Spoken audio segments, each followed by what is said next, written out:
Welcome to BF6 Issues Affecting Students. This is part 6 of Boarding Fundamentals, and it starts out looking at how we can empower students.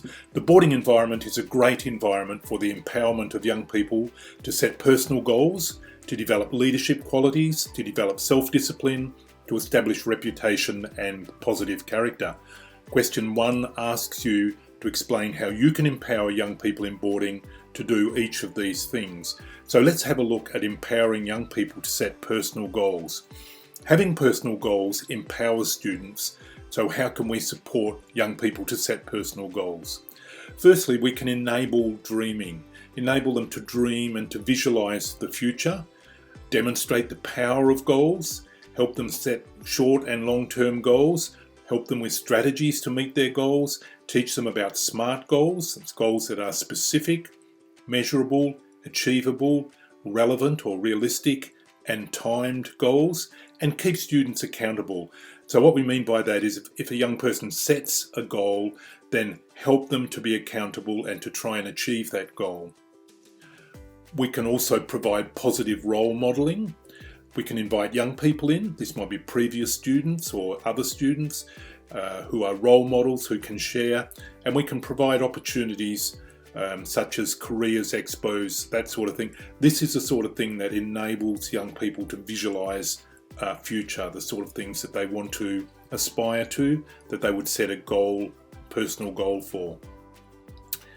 Boarding is a great place for empowering students to develop leadership. There's a lot of leadership opportunities in a boarding environment. So how can we support young people to develop leadership?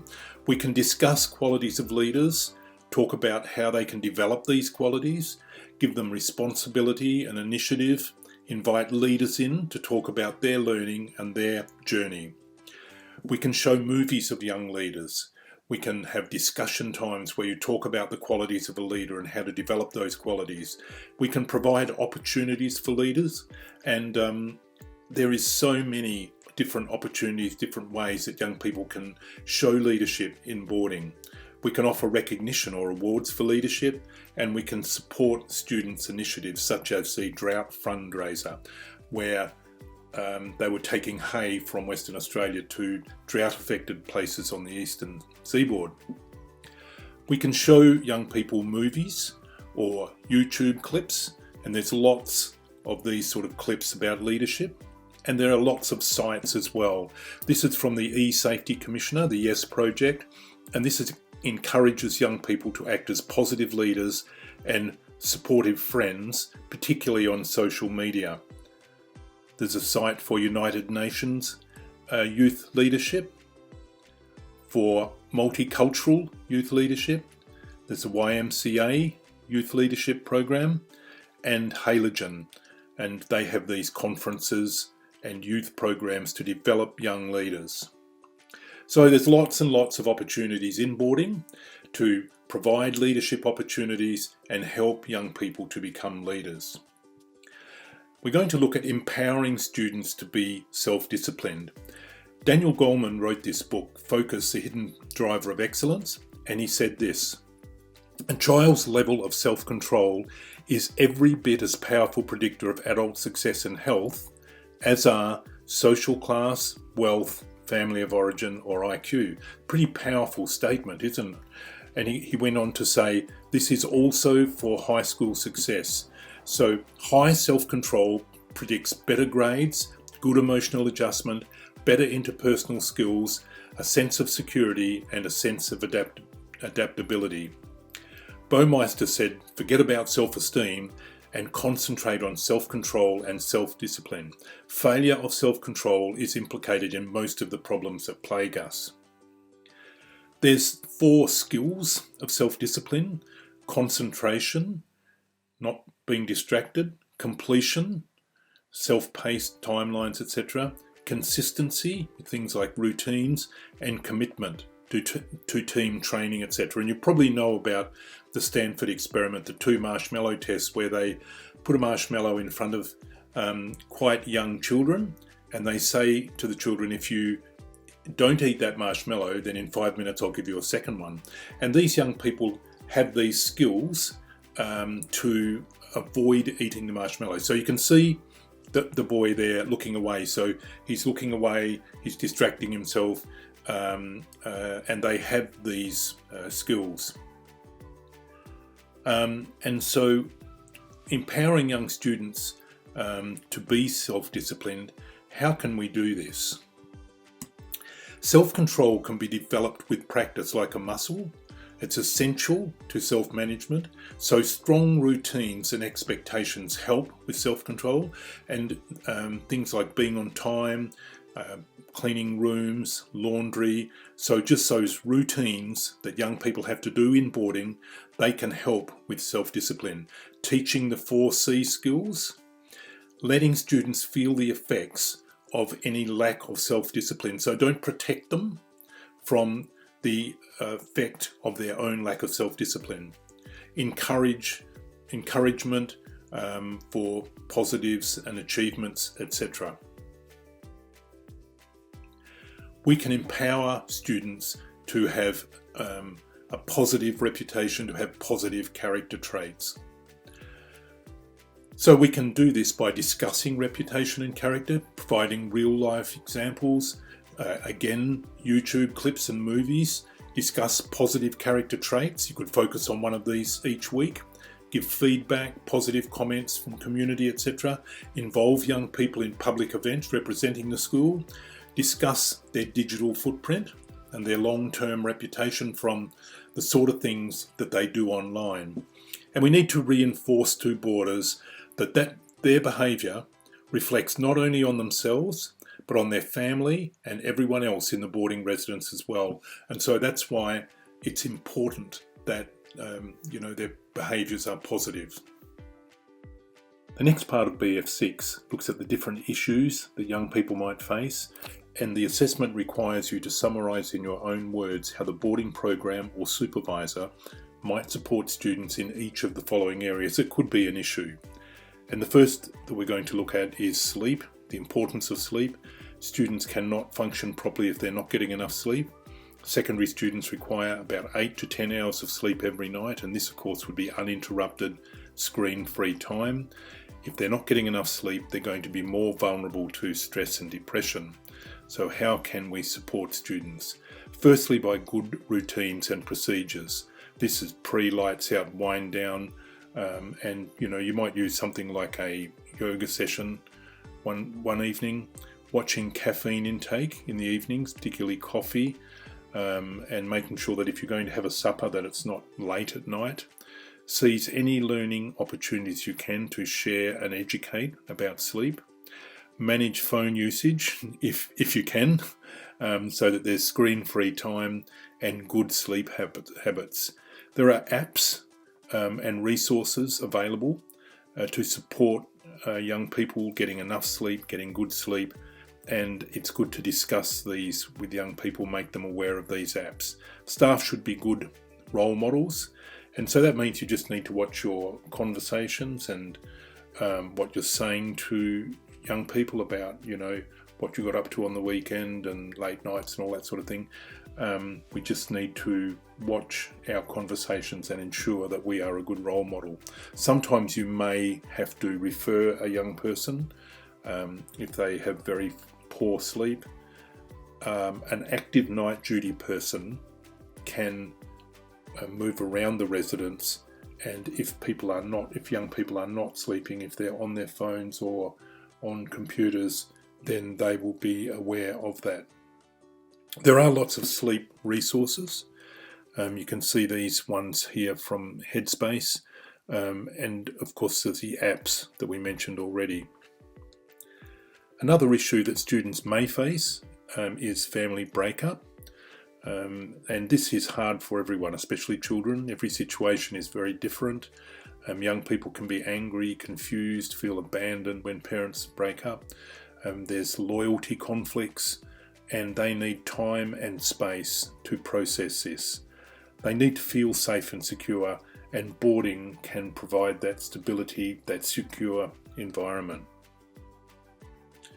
Generation Next have material on how to support young people through parental separation, and we encourage people to to get these blogs from Generation Next, have a look on their website because there's some very good material on the site. The Family Law Act 1975 says that when a family breaks up, children have the right to know and be cared for by both parents, regular contact with special people such as grandparents and other family members, protection from abuse, neglect and family violence. Parenting orders indicate where children will live, how and when they will spend time with each parent, how and when they'll spend time with other important people, what will happen for holidays, how parents will take care of their schooling, healthcare, emotional well-being, religious needs, etc. Parenting orders are made by the court and they're legally binding. Parents have to go back to court if they want to change the order. The court can impose a penalty if a parent does not do what is outlined in the parenting order. The head of boarding needs to know and communicate the arrangements in a parenting order. The relevant parts of the parenting plan or parenting order should be known to boarding staff. That is what is relevant for them in caring for the young person. Who will be the parent contacting the residents, what arrangements there are for contact, arrangements for exit weekends and school holidays. Are there any restrictions on any party contacting or picking up students, such as restraining orders? So the head of boarding will convey the relevant parts of parenting order to boarding supervisors on a need-to-know basis. And they will have regular meetings with child safety officers. They may be involved when the plans are being renewed. So how can you help? How can you support a young person going through family breakup? It's important to be available, to listen with empathy, to recognise the pain that these young people are going through. Be aware, so just be aware of family law, parenting plans, court orders, etc. Ask what you can do to help. Offer referral if they need professional help, to a counsellor or a psychologist. Keep routines predictable and consistent. Involve the young person in decisions wherever you can, and this gives a sense of control to the young person. Encourage regular contact with the family and with significant other people, and let teachers know what's happening, again on a need-to-know basis. There's another document from Headspace on dealing with relationship breakups. 6.7 Staying Safe Online. Generation Z are very connected and they've only ever known a digital online world. Being connected is an essential part of daily life. There's so many platforms and apps. It's infinitely stimulating, multicoloured world. Can be very positive and enriching, can also distract and cause significant harm. So how do we get the information we need to support students to stay safe online? The information we need is reliable, current source of information about young people and online safety, information about your own students' online activity, and information about online issues affecting your own students. A reliable, current source of information about young people and online safety. You can get this from the website of the E-Safety Commissioner, and the website address is there. You can see here an image of the website, another image of the website. If you click on young people on the website, you start to get these themes. And this is where you can get all the information you really need about what's happening today, what's happening online, what's happening with young people who are going online. This information is current, up to date, uses the correct terminology, and we recommend that you use this information from this E-Safety Commissioner's website. What about information about your own students' online activity? You can survey your students with a written formal survey or an online survey, or it might be an informal discussion with your students just to learn what current online activity they're involved in and what apps they use. And thirdly, what are the online issues affecting your students? Review online incidents in boarding from the past year. Have a look at all those incidents that have occurred over the past year. Document those incidents have an informal group, an individual discussion with students to learn the online issues that are affecting students at the moment. When looking at the eSafety Commissioner's website, if you click on any one of these panels, you can get additional information that will help you keep your students safe online. So for example, if you clicked on cyberbullying, then you would come up with this information. So it is, in short, what is cyberbullying, tips, how to keep banter light, etc., how to deal with cyberbullying, and there is also a video, and these videos are young people talking about cyberbullying or other issues. They're very relevant, current, and the information is very succinct. I think your students will engage with these videos. BF6 question 5 asks, what information can you give to support students dealing with unsafe or unwanted contact online? And we used to call this predators. So you'd click on this panel, unsafe or unwanted contact online, and this is the sort of information that you would get. So this is a summary of that information. Unsafe or unwanted contact, signs of unsafe or unwanted contact to look out for, how do I keep myself safe, etc. So all of that information is there, but in a lot more detail. BF6 question 6 asks, what information can you give to support students involved with online gaming? So you click on online gaming panel and you come up with information like this. Work out if gaming is having a negative impact on your life. So asking these sort of questions, are you playing online games late at night? Are you finding it really hard to get to sleep at night because your mind is still buzzing? Are you not getting your schoolwork and assignments done but spending lots of time gaming? Lots of questions there. And other questions such as these, are you getting harassed online by others while gaming? And information about how to respond to that. When looking at all this information on the eSafety Commissioner's website, we divide it into these 3 areas: harmful online behaviour, online activity and being aware of the risks, and safe online practice. Harmful online behaviour includes cyberbullying, and it's also called cyber harassment or online bullying, online hate, sharing nudes or image-based abuse, fake news, catfishing, trolling, unsafe or unwanted contact, disturbing content, drama online. Then online activity or being aware of the risks are online dating, online gaming, LGBTQI online, and 3, safe online practice. So this is helping your students to make sure that their own practice is good online. So looking out for their digital footprint, consent to show photos and videos, protecting. So that's the eSafety Commissioner's website, a great way to get current information about what's happening online and ways that you can keep your students safe online. 6.8, we want to look at death and bereavement. How do you support a student who's been notified of a death, possibly in their own family, and it's going through bereavement? It's important that if you advise a student of a death, and bearing in mind that these days mostly that would probably be their parents or other family members advising them of a death, either by a phone call or possibly even texts.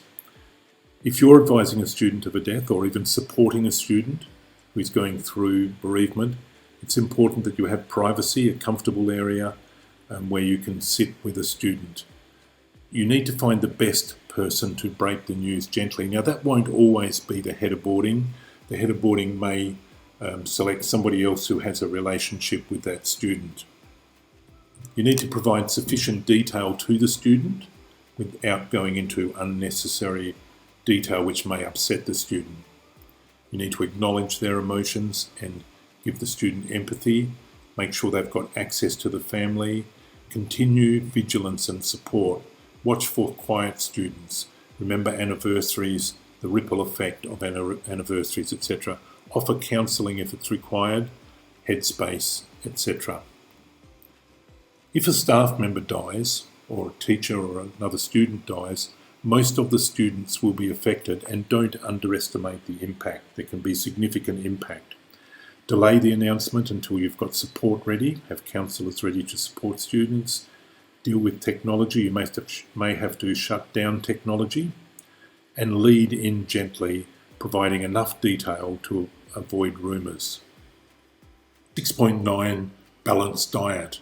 And let's face it, this is not often a priority of young people in boarding, where they'd probably rather just go down to McDonald's. But it can affect their energy, appearance and health, diet, and habits formed during teen years often stay into adulthood. So what are your best strategies? Have good meals with balanced diets and some healthy choices. Involve kids in creating menus, or at least feeding back into menus. Provide education on healthy eating habits. Be observant. Notice the issues and monitor the issues. For some young people, there's going to need to be intervention and professional support. Remove vendor machines, limit fast food trips, etc. And staff should be good role models. 6.10, homesickness. This is suffering caused from being away from family, friends, home and homeland. There can be consuming thoughts of home, family and familiar things from home. And it's usually a combination of depressive and anxious symptoms and withdrawn behaviours. So homesickness. What are your strategies and support? It's very important to engage with young people, give them individual attention. It's very important also to try and distract them. This is a very good strategy. Involve them in interesting activities and just distract. Communicate with parents and get their support. Regular time to phone or Skype parents. Encourage photos, to send and receive photos from home. Personalise their own space, their own boarding space. Encourage relationships with peers to get support buddies. So we don't want kids just not engaging with the program and not engaging with their peers. It's important that they engage with the program and with their peers. Keep routine and involvement, duties, etc. And be aware of vulnerable times, days, anniversaries. So that's how to deal with homesickness. 6.11, self-image, and this can be a really big thing for some students.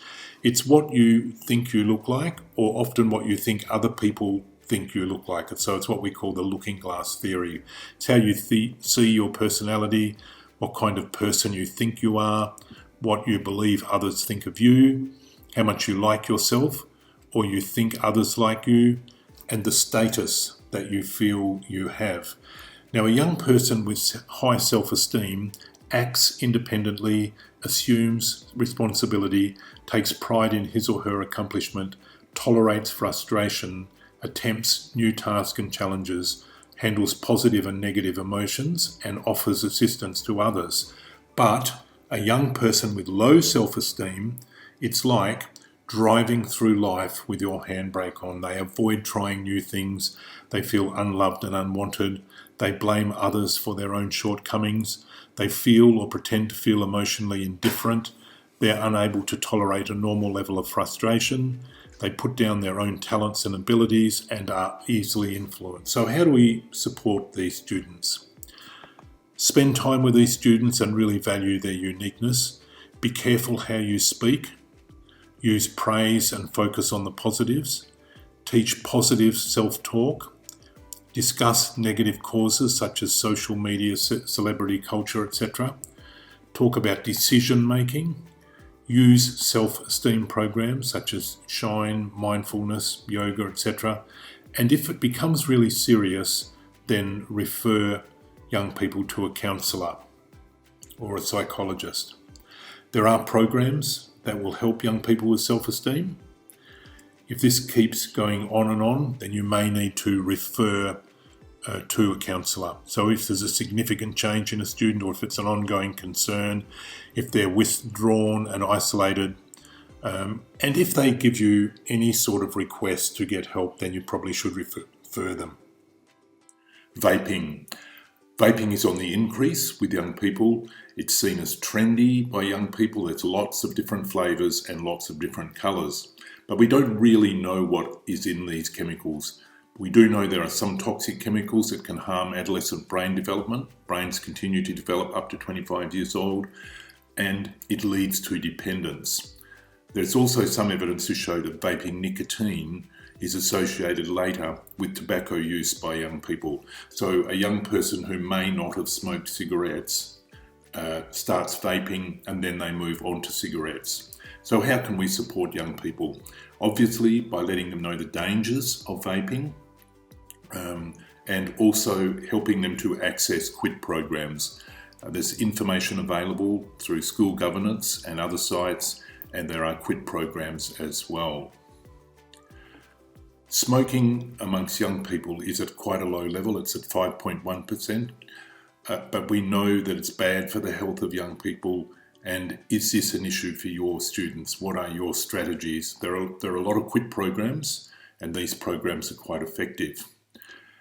With Indigenous young people and smoking, we find that for young people from remote areas, 47% smoke daily, and so that's almost 10 times the average for other young people. Family and peers play a central role in smoking initiation and then reinitiation when students go back for holidays, etc. So what is the best outcome for Indigenous students? Obviously, to embrace the residence rules, to quit smoking and to improve in health. But what we're finding is that young people are being suspended or expelled for smoking when all of the other things that they do in boarding and school are good. It's just this one issue. We know smoking is detrimental to education and health. There's so much evidence. The residents can't turn a blind eye to smoking, but hardline rules without any help is not good duty of care, and it doesn't help these young people. So how can we support Indigenous young people with smoking? Number one is to use smoking interventions, quit programs. Number two, gentle but consistent pressure to quit, find out the triggers, etc. More serious consequences if students are smoking inside a building, if they're smoking with other students, or if they're providing cigarettes to other students. So it's important that we don't have a student who is a non-smoker come to our residence and then leave as a smoker. So we don't want students supplying cigarettes to others or smoking with other students. But there's probably less serious consequences such as education and support to quit if the student continues to smoke. But one way or the other, we see that this student should continue in boarding to complete their education. So we do whatever we can to stop the student from smoking, to help them to quit, but also they continue in boarding to complete their education. Drugs and alcohol. Drugs and alcohol alter the body's function either physically and or psychologically. These may be legal, such as alcohol, caffeine, tobacco, prescription medication, or illegal, methamphetamine, cannabis, ecstasy, cocaine, heroin, etc. The abuse or incorrect use of legal drugs and any use of illegal drugs has a significant effect on a young person's well-being, their progress at school, progress in the boarding residence, and their social life. Abuse of drugs and alcohol in teenage years can develop into lifelong habits. There's lots of information available. Headspace have this information. Is this an issue for you in your residence? What are your strategies? What are your resources? This is how we can support young people. Firstly, to educate about the health risks and the legal issues, support a positive lifestyle, focus on activities, sports, interests, make resources available such as Paul Dillon's book, Teenagers, Alcohol and Drugs, and get students help if needed. Have a plan. Disabilities. This is a total or partial loss of a person's bodily or mental functions. It can be the total or partial loss of a part of the body, the presence in the body of organisms causing disease or illness, the malfunction, malformation or disfigurement of a person's body. Can be a disorder, learning differently from a person without the disorder, a disorder, illness or disease that affects a person's thought process, perception of reality, emotions, judgment, or that results in disturbed behaviour. So when we talk about disabilities, there's a great range of possible disabilities. These can result from accidents, illness or genetic disorders. A disability may affect mobility, the ability to learn things, or the ability to communicate easily. Some people may have more than one disability. 1 in 5 people, almost 4 million people in Australia, have a disability. Of the disabilities, 83.9% are physical disabilities, 11.3% are mental and behavioural disabilities, and 4.8% are intellectual and developmental disabilities. The types of disabilities, this is how they're classified. Physical affects a person's mobility or dexterity. Intellectual affects a person's ability to learn. Mental illness affects a person's thinking process. Sensory affects a person's ability to hear or see. Neurological affects the person's brain and central nervous system. Learning disability, physical disfigurement, or immunological, the presence of organisms causing disease in the body. To be considered a disability, the impairment or condition must impact daily activities, communication and/or mobility, and last or is likely to last 6 months or more. Students with disability generally attend regular schools or are in special needs units in mainstream schools, but there are special schools as well, including special assistance schools that cater for students with high-level needs. The Disabilities Discrimination Act makes it illegal for schools to discriminate against a young person on the grounds of disability, but there is a loophole. It says, except where the enrolment of a student with a disability would impose an unjustifiable hardship on the school. How do we treat a young person with a disability? Emphasise individuality, not disability. Avoid emotive portrayals of people with a disability. Portray people with a disability as part of the boarding community and in a variety of different roles. Avoid stereotyping. Do not focus on the person's disability or even mention a disability unless it's important to the conversation. Avoid describing disability in medical terms. How can we support young people with a disability? Firstly, just with care and sensitivity, educate ourselves, educate other students about how to include these young people, have an individual management plan if that's needed, and also, if needed, physical support, including the provision of aids and/or technology. You may also be involved in referring a person to professional support. Gifted and talented students. We look at Gagne's model, the generally accepted definition of both giftedness and talent in Australia. Gifted students are those whose potential is distinctly above average in one or more of the following areas of human ability: intellectual, creative, social, and physical. Gifted and talented students, giftedness is the broad potential that includes a range of abilities and talent. Talent comes from giftedness through the developmental process, which includes learning opportunities, practicing, etc. How can we support a gifted and talented young person? Activities and opportunities to extend them, discuss future goals, involve in mentoring, developing activities and volunteering, help them to pursue their interests independently, provide leadership opportunities, and empower young people. Homework. There is still some debate about the usefulness of homework for primary and secondary age students. Some people feel it creates a lot of stress at a vulnerable age, and it can interrupt involvement in social, sport and recreation activities which are necessary for holistic development. But homework does provide opportunity to reinforce and practice what students have learned during the day. It helps form discipline and study habits for the future, for university. The science behind homework is a bit like this. During the day, in the classroom, you use your short-term or working memory, but this is continually updated or overwritten during other classes. If then you use homework to revise the skills and knowledge that you learn during the day, this increases the likelihood of retention, and it also helps the student to use these skills in a variety of situations in the future, contributing to their overall education.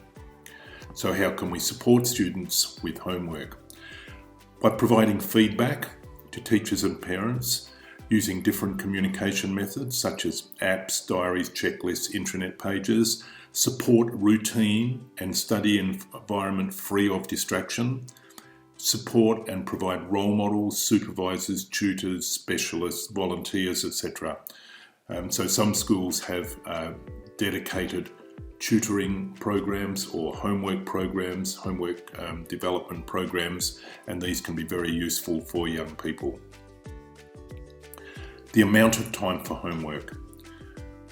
It is about 35 to 45 minutes per day in Year 5.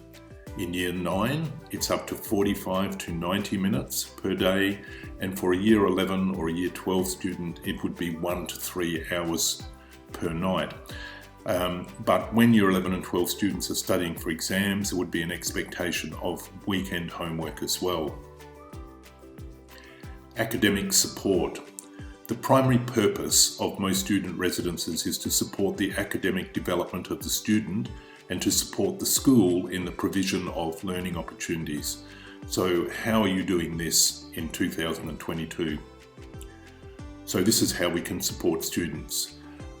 We can have a culture which values and encourages academic learning, but keeps a balance, provide the best study environment, supports for study and homework, meet needs such as tutors and online tutoring, etc. Sufficient time for homework and study, protect that time.